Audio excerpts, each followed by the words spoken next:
Mid-State Congressman Scott Perry has been at the center of the investigation into January 6. His cell phone seized last week. Tonight, he's talking to our Dennis Owens about the ordeal in an interview you'll see only on ABC 27.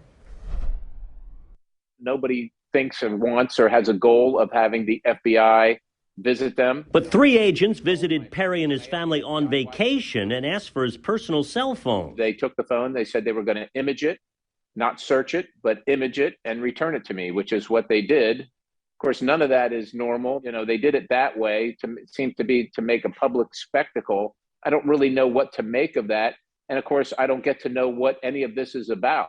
So it's not easy to kind of live your life on this ride where you don't know where you're headed. Mr. President, sadly but resolutely, I object to the electoral votes of my beloved Commonwealth of Pennsylvania. The ride began with the 2020 election, which Perry has publicly questioned and officially challenged. He's also alleged to have tried to oust the sitting attorney general, who was not doing enough, in his view, to overturn the election results. This overturn the election. Having questions about the conduct of an election is not overturning the election. Yeah, I objected to the electors.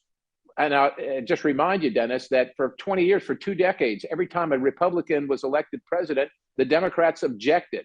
No one had their cell phone taken. No one was told they tried to overturn the election. They were legitimate questions, right? But at the same time, Scott, no one stormed the Capitol and said, hang Mike Pence either in any of those other instances. And I would agree with that. The way that this went down is something that really makes you stand up and take notice. John Jones is a former federal judge appointed by a Republican. He says the Justice Department is typically cautious about meddling with politicians so close to an election. I think what it indicates is that there is an evolving investigation.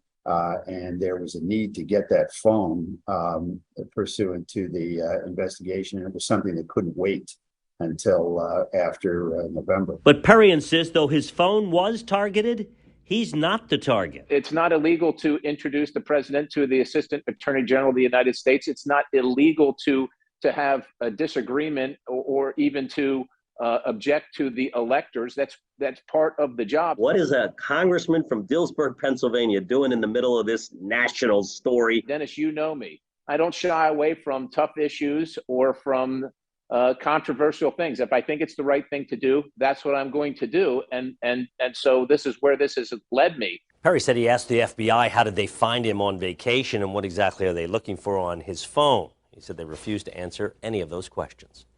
In Harrisburg, Dennis Owens, ABC 27 News. All right, thanks to Dennis.